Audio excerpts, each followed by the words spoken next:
सो हम एक ऐसे एटमॉस्फेयर में अनफॉर्चुनेटली बड़े शहरों में रह रहे हैं जिनका एयर क्वालिटी इंडेक्स अभी काफ़ी ख़राब है। और हम जो जो जो जो आपका लंग है उसको आई डोंट नो वाई हम इसको समझते नहीं कि ये हमारा मेजर ऑर्गन है। हम स्किन को देखें वो भी मेजर ऑर्गन है बिकॉज एक्सपोज होती है, लेकिन जो फेफड़ा है वो मुश्किल तकरीबन एक अडल्ट का 2000 गैलन ऑफ एयर हवा इनहेल कर रहा है डेली। ये बहुत इंपॉर्टेंट है। तो जो कुछ भी हो रहा है वो इस हवा के ज़रिए हमारे अंदर जा रहा है। और उसमें सबसे इंपॉर्टेंट जो चीज़ें हैं, अगर हम अपने रूम से शुरू करें, वो इंडोर पोल्यूटेंट भी हो सकते हैं।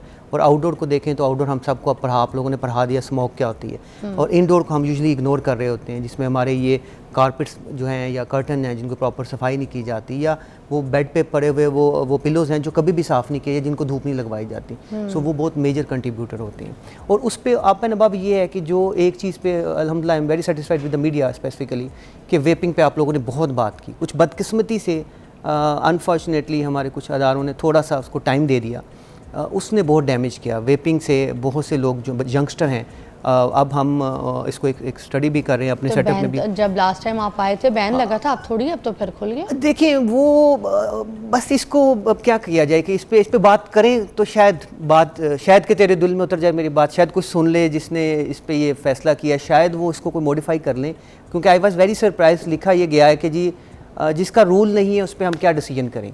तो इस तरह इसका मतलब है किसी को कोई भी चीज़ बेचने का राइट है जब तक उसका रूल ना बनाया जाए। और इस पर कम से कम हेल्थ प्रोफेशनल से ज़रूर मशवरा किया जाता कि इसके क्या इम्पैक्ट आ रहे हैं। और इम्पैक्ट देखने वाले तो पल्मोनोलॉजिस्ट ही है ना, हम लोग इसके इम्पैक्ट देख रहे हैं। तो वेपिंग जो है उसने काफ़ी डैमेज किया नई यूथ को। उससे पुरानी वाली को हम स्मोकिंग से पोल्यूट कर चुके थे। एंड अप एंड अबव हमारा वेदर है, तो चीज़ें हमारे लंग्स के लिए जो वो अच्छी नहीं है। प्रिवेंटिव मेयर्स जो हैं वो उनका रोल बहुत बढ़ चुका है। तो अपने लंग्स को हमें एक इम्पॉर्टेंट जो है ऑर्गन समझना चाहिए और इसकी स्पेसिफिक केयर करनी चाहिए हमें। अच्छा, ये वाहिद आर्गन है जिसको हम जानबूझ के ख़राब करते हैं। हमें पता भी है कि सिगरेट से, वेपिंग से, शीशे से, ये धुएँ से, हमारा डस्ट से ख़राब हो रहा है, मगर फिर भी हम ख़राब। अच्छा, मैंने आपसे एक सवाल करना था। हमारे जो घर में भी जो स्टाफ काम करता है, आपको पता है, झाड़ झूड़ करता है, सफाई करता है, झाड़ू पोछा करता है, ऑल दैट, गलियाँ साफ़ करना, कचरा कूड़ा सब कुछ ये उठा रहे होते हैं। तो इनको भी तो डस्ट से लंग्स में प्रॉब्लम इश्यूज़ हो सकते हैं। मगर हम कभी इनको ये नहीं कहते कि बेटा जब तुम झाड़ू दे रहे हो या दे रही हो तो मास्क का इस्तेमाल करो। तो हमें इनको भी कहना चाहिए ना, मतलब मास्क इनके लिए, इनको डस्ट से बचाएगा जो कि इनके लंग्स को प्रोटेक्ट करेगा। बिल्कुल आपने ठीक कहा। देखिए, आपसे कुछ कोविड से पहले अगर हम चले जाएं तो मास्क की अवेयरनेस इतनी नहीं थी। अब इतनी लोगों में अवेयरनेस है। और अवेयरनेस का लेवल सिर्फ एक स्पेसिफिक तबके तक नहीं रहा, हर बंदे को इस बात का पता है। तो मेरे ख्याल में आपने प्रैक्टिस करना है। और एक अब मास्क की प्राइस वो नहीं है जो कोविड के ज़माने में थे। चीप मास्क मिलते हैं, आपके घर में पड़े होने चाहिए। अगर आप ये कल्चर बना लें कि कोई साफ़ करने वाला आया, या इवन मैं एक और चीज़ देखता हूँ कि घरों में मज़दूर काम कर रहे हैं, वो चाहे पेंट कर रहे हैं, जो इस तरह का काम भी कर रहे हैं, उनको अगर आप ये मास्क ही एक दे दें, उनकी एक हैबिट बना दें, तो उनको आप बचा सकते हैं लंग्स की बहुत सी बीमारियों से जो कि बाद में उनको परेशान कर रही होती हैं। हमारे माली वगैरह होते हैं, जो माली हजरात आके काम करते हैं, और उनको भी मट्टी के साथ ही है सारा खेलना कूदना। So you have to develop culture बनाने की बात है ना। आप एक तो आपके पास पैकेट हो, हाँ, आपको देना चाहिए। बिल्कुल बिल्कुल। अच्छा, हमें कैसे पता चलेगा आम बंदे को कि हमारे फेफड़े जो हैं वो सही काम कर रहे हैं?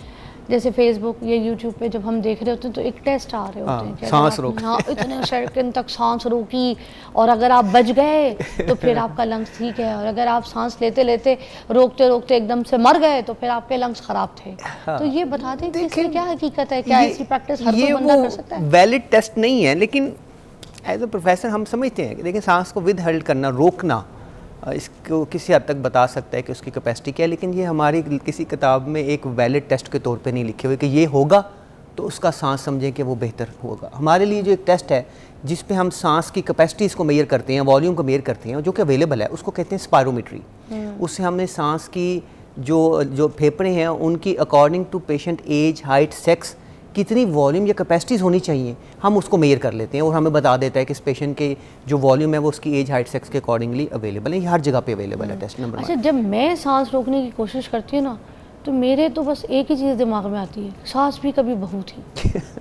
मतलब this is not the way, it's a joke. Exactly लेकिन देखिए करते हैं हमको पागल बनाया। मैं वैसे बड़ा हैरान होता हूँ जो जितना सोशल मीडिया हमारे साथ खेल रहा होता है ना, आई एम सरप्राइज। हम नाच रहे होते हैं, वो एक ज़माने में हम वो देखते थे ना, वो इतने चूहों को लेके जाता है वो बीन बजा के, तो उसको फॉलो कर रहे होते हैं। So exactly it is happening. और एक टाइम पे अब हमारे पास अक्सर लोग आते हैं जो सवाल सोशल मीडिया को देख के, आजकल हर बंदा हमसे सवाल पूछ रहा होता है, डॉक्टर साहब वो मैग्नीशियम का क्या रोल है? यार हमने ज़िंदगी गुजार दी है, आज तक अपने मरीजों को इतना मैग्नीशियम नहीं खिलाया, लेकिन अब हर जगह पे ये बात इतनी हाइप क्रिएट हो गई है कि हर बंदा इस पे बड़ाई करना चाहता है। बदकिस्मती है सोशल मीडिया का जो यूटिलाइजेशन हो रहा है, लेकिन उसमें आप लोगों तरह के जो लोग हैं उन्हीं वही रोल प्ले कर सकते हैं ना जी। वो मैंने कल एक और रील देखी थी जिसमें कहा था कि लंबे लंबे सांस लिया करें। मैं बड़ी परेशानी, जो सांस मैं लेती हूँ ठीक नहीं। फिर किसी ने हमारे शो पे इधर आके बोला आप जो सांस लेती हूँ ठीक नहीं है। मैंने कहा अच्छा मैं सांस लेती हूँ ठीक नहीं है। मैंने कहा कैसे? तो उन्होंने कहा कि जो आप सांस लेती हैं आप भर के नहीं लेती और आपकी प्रैक्टिस में ही नहीं है। आपको जो सांस अल्लाह ताला ने दी है आपके लंग्स को इस्तेमाल करने के लिए, जब तक आप भरपूर सांस नहीं लेंगे, लंबा सांस नहीं लेंगे और उसको प्रैक्टिस में नहीं लाएंगे, तब तक आपके लंग्स काम नहीं करेंगे। अब मैं बड़ी परेशान हूँ, मैं पूरा लंबा लंबा सांस लेने की कोशिश करूँ तो मुझसे बात ना हो। आपको समझ आ रही है ना? अच्छा जी, अच्छा चलिए ये बात किसी हद तक ओके है, मैं आपको इसको कंसेप्ट क्लियर कर दूं। लंबा सांस लेना चाहिए हर वक्त। जब आपकी बॉडी को रिक्वायरमेंट चाहिए ऑक्सीजन के लिहाज से, तो फेफड़े ऑटोमेटिकली अपने सांस की रफ्तार को वेरी करते हैं। जैसे हमारा हार्ट रेट जो है वो 60 से 110 या 100 तक वेरिएबल है ना, तो जब हमने कोई फिजिकल एक्टिविटी करनी है हार्ट रेट थोड़ा बढ़ जाता है। तो हमारी जो सांस की भी नॉर्मल रफ्तार है वो 12 से 20 के दरमियान होती है। अच्छा, ठीक हो गया क्लियर? अब हम अगर बैठे हैं और मैं कोई फिजिकल एक्टिविटी नहीं कर रहा और मैं जी लंबे लंबे सांस लेके उससे what extra I want to get, मुझे तो कुछ एक्स्ट्रा नहीं मिलना ना, तो मेरी बॉडी उसके मुताबिक एडजस्ट करती है। अच्छा अब इसका दूसरा पहलू भी है, लाइक फॉर एग्जांपल अगर आप फिजिकल एक्टिविटी करेंगे तो आप अपनी कैपेसिटी को चैलेंज करेंगे और उसको इन्हांस करेंगे। इसी वजह से अगर लंग को बेहतर करना है तो आपको क्या करना चाहिए कि आपको वो फिजिकल एक्टिविटी करनी चाहिए जिससे आप अपनी कैपेसिटी को टेस्ट करें। लाइक फॉर एग्जांपल अगर आपके जॉइंट्स ठीक हैं और अगर आप रनिंग कर सकते हैं तो आप जॉगिंग करें। देखिए हमारा कंसेप्ट क्या है कि डॉक्टर साहब मैं वॉक करता या करती हूँ, एज कितनी है जी 40 साल एज है, तो वॉक तो आपके लिए रिकमेंडेड नहीं है, आपको तो जॉग करना चाहिए, आपको तो रनिंग करनी चाहिए। वॉक तो आप 70 साल तक करती रहें, आपका सांस नहीं फूलेगा। सो आपको इन चीज़ों को समझना है कि अकॉर्डिंग टू योर एज आपकी वॉक से मुराद क्या है। तो हमारे बड़े मरीज़ हमारे पास आते हैं कि डॉक्टर साहब ये तो हम तो जी आधा घंटा वॉक करते हैं। भी आधा घंटे में आप 1 किलोमीटर नहीं करते, हल्की हल्की वॉक कर रहे होते हो, दैट इज़ नॉट मैंडेटरी। और स्विमिंग बड़ी गुड एक्सरसाइज है, if you can do it.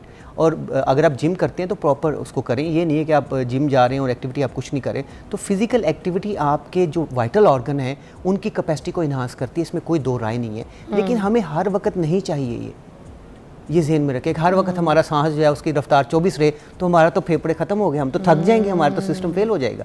तो ये अल्लाह ताला ने सिस्टम इसके अंदर रखा हुआ है। But physical activity definitively improve the capacity of lung, इसमें कोई दो राय नहीं है। अच्छा कुछ लंग्स जो हैं क्या कभी कोई वीक भी हो जाते हैं? जैसे हमारे गट्टे गुडे, हमारी जिस्म की कोई हड्डियाँ, कभी आपको पता है कि कुछ वीक हो जाती है, उसी तरह कि हमारे लंग्स भी वीक हो जाते हैं, इसकी भी कोई ग़िज़ा होती है? इसको भी क्या ताकतवर रखना होता है? देखिए वीक तो 40 ईयर के बाद होना शुरू हो जाते हैं और जो हमारी हाँ जी लंग के जो वॉल्यूम है उनमें ड्रॉप आना शुरू हो जाता है। आप इसको मेंटेन कर सकते हैं। हाँ जी अर्ली 40 ईयर में। और ये बात ये याद रखें, ये हम उन लंग्स की बात कर रहे हैं जो माशाल्लाह एक अच्छे एटमॉस्फेयर में रह रहे हैं, जिनको कभी वेपिंग नहीं की, जिन्होंने कभी स्मोकिंग नहीं की। तो आप अगर अंदाज़ा लगाएं कि ये रिस्क फैक्टर आप ऐड कर लें तो आप खुद अंदाज़ा लगा सकते हैं कि वो 40 की लाइन भी ख़त्म हो जाएगी, हो सकता है उससे पहले प्रॉब्लम स्टार्ट हो। ओके जी, वेलकम बैक। हम पूछ रहे थे डॉक्टर साहब से कि हम अपने लंग्स को किस तरह से मजबूत ताकतवर रख सकते हैं, क्योंकि 40 के बाद आपने कहा कि लंग्स कमज़ोर होना शुरू हो जाते हैं, तो फिर क्या तरीका है इसको? देखिए कुछ चीज़ें मिनासुल कौम जो है ना, जैसे आप लोग बार बार बात करते हैं, वो हमने उसको अपने कल्चर का पार्ट बनाना है। जैसे आप अगर बाहर जा रहे हैं तो मास्क पहनना शुरू करें, किसी भी शहर में आप रहते हैं, किसी भी इलाकों में आप रहते हैं। आपको प्रिवेंटिव मेडिसिन जिसमें वैक्सीनेशन का मेजर रोल है उसको यूज़ करें। वैक्सीनेशन अवेलेबल हैं स्पेसिफिकली फ़्लू की और नमूनिया की, उनकी जिनको डॉक्टर रिकमेंड करता है। फ़्लू की तो मेरे मुताबिक it is recommended for everybody to some extent. बच्चे जो स्कूल ग्रोइंग है, आप लोग जो मीडिया के लोग हैं, वो लोग जो पब्लिक डीलिंग करते हैं, एवरी हेल्थ केयर वर्कर, वो बेचारे जो बैंकर्स में बैठे हैं उन सब को जो कि पब्लिक से एक्सपोज हैं उनको फ्लू शॉट्स लगवा लेना चाहिए, जो कि आजकल अवेलेबल है। एंड बिलीव मी ये इतना कॉस्टली भी नहीं है, इतना आप बर्गर खा लेते हैं जितनी उसकी कॉस्ट है। अच्छा, ये कौन सी हमने लगानी है? ये यूजुअली एक दो कंपनी से बनाती हैं, ये इंपोर्टेड ही होते हैं, एक दो कंपनी बनाती है इंपोर्टेड। हाँ इंपोर्टेड होती है, लोकल मेड तो होता कोई नहीं है। सो एक दो जो भी कंपनी के अवेलेबल है और आजकल अवेलेबल है वो इसी सीजन में लगाएं, बिकॉज इसका अफेक्टिव टाइम जो स्टार्ट होता है वो 3 वीक्स के बाद स्टार्ट होता है। और अनफॉर्चुनेटली फिर हमारा स्मोगी थोड़ा सा वेदर आ जाएगा, अल्लाह करे कि इस दफ़ा थोड़ी सी कम हो, फिर विंटर स्टार्ट हो जाता है। तो ये अगले 6 मंथ जो होते हैं हमारे लंग्स के लिए बड़े टेस्टिंग होते हैं। अच्छा, इसके बारे में मैं ये बता दूं कि ये किस तरह से काम करती है और नहीं काम करती। आज से 1 साल पहले की अगर मैं बात बताऊं तो पिछले साल ये मैंने ज़िंदगी में पहली मरतबा लगाई थी, और मैं वाहिद वो पेशेंट, आप मुझे समझ सकते हैं कि डॉक्टर साहब गवाह कि मैं इतनी बुरी बीमार रहती थी। पूरा साल जो था, मुझे अगर शुरू हो जाती थी खांसी तो वो पूरे साल समझे मुझे रहती थी, और मैं एक एलर्जिक पेशेंट के तौर पे ना अपने आप को बार बार डॉक्टर्स को दिखाती थी, इतनी खांसी, इतना एलर्जी। तो ये मेरे साथ हमेशा से चलता आ रहा है जब से मैं लाहौर शिफ्ट हुई हूँ, तो 13-14 साल से। मगर मुझे डॉक्टर साहब मिले थे यहाँ पे 1 साल पहले, तो इन्होंने मुझे रेकमेंड किया, मैंने अपनी बेटी और ख़ुद दोनों को वैक्सीनेशन करवाई। और सीरियसली मैं आपको कसम खा के कहती हूँ कि मेरा पिछला साल पूरा सुकून से गुजरा, जो कि मेरी पूरी ज़िंदगी पे 13 साल की ज़िंदगी पे भारी, वरना 13 साल में रुलती रही हूँ, खास कर डॉक्टरों के पास जाती थी।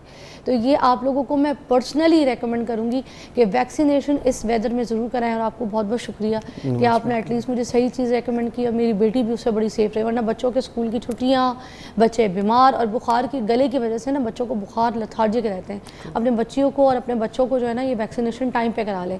It is authentic, it is worthful, very much. Thank you so much for endorsing. और ये बाहर होती है, अगर आप बाहर के मुल्क में हैं तो फ्लू शॉट्स का कंसेप्ट बड़ा कॉमन था।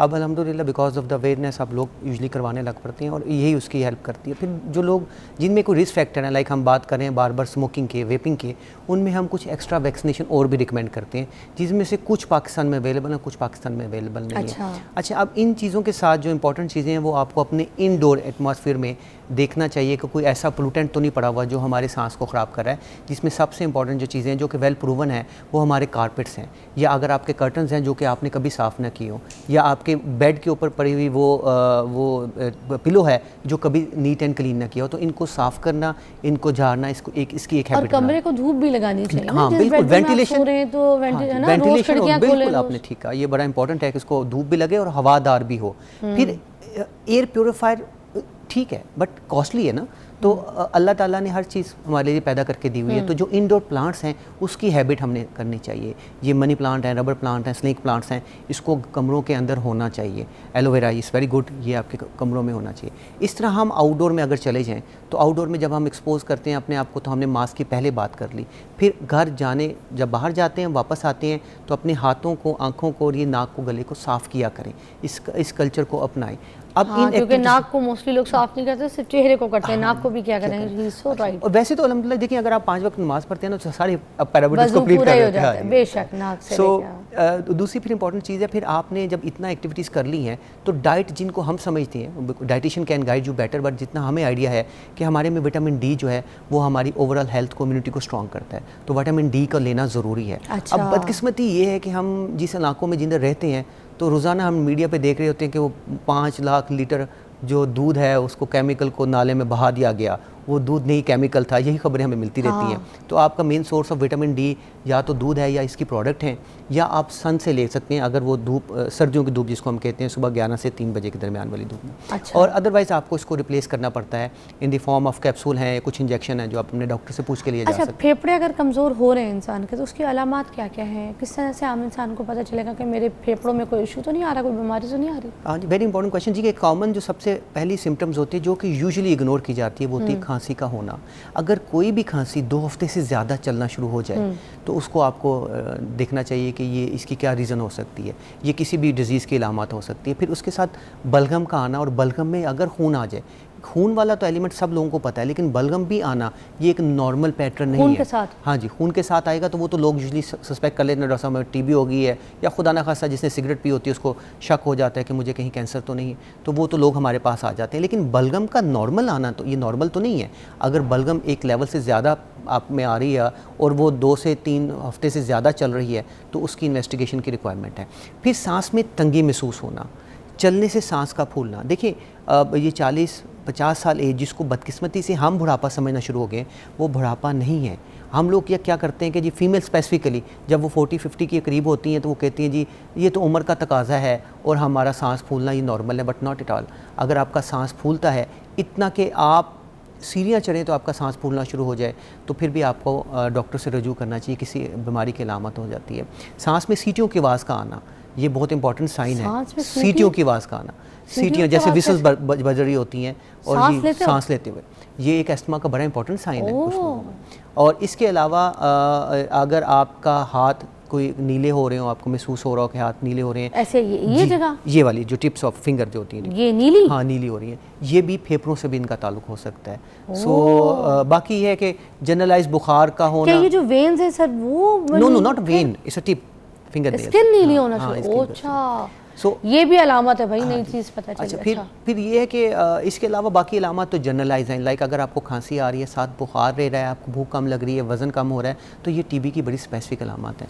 तो ये जनरल सिम्टम्स हैं, अगर आप में 2 हफ्तों से ज़्यादा परसिस्ट करती हैं तो आपको डॉक्टर से रजू कर लेना चाहिए। ऑलराइट, अच्छा इसका एक तो ये भी बता दीजिए, जैसे आपने विटामिन डी के बारे में बोला कि उसका भी इस्तेमाल इज़ गुड, तो उसमें कैप्सूल्स वगैरह इस्तेमाल कर सकते हैं या फिर जो इंजेक्शन भी होते हैं, वो डिपेंड अपॉन डॉक्टर कैसे उसको रिप्लेस करना चाहता है। दोनों में फ़र्क जो होता है वो डोज़ का होता है, एक में डोज़ थोड़ी कम होती है, एक में डोज़ ज़्यादा होती है। ठीक है, थैंक यू सो मच, बहुत बहुत शुक्रिया। अपने लंग्स का बहुत ख्याल रखिए जिससे डॉक्टर ने कहा है, क्योंकि और 40 के बाद तो फिर और ज़्यादा ख्याल रखिए, क्योंकि इसके बाद क्योंकि कमज़ोर होना शुरू हो जाते हैं लंग्स आपके, और उनको आपकी जो है ना तवानाई की ज़रूरत है। तो अगर वेप वगैरह या कोई ऐसी चीज़ों के इस्तेमाल में आप हैं जिससे आपको ये सांस का या लंग्स का इशू हो सकता है, तो इससे बचें। दूसरा डस्ट, और अपना ख़ास ख्याल रखें, जब बाहर से आएँ तो फ़ौरन नाक से अपना साफ़ करें, हलक साफ़ करें, अपना हाथ पैर साफ़ करें, ताकि आपको किसी भी तरीके से कोई लंग्स में कोई इन्फेक्शन ना हो।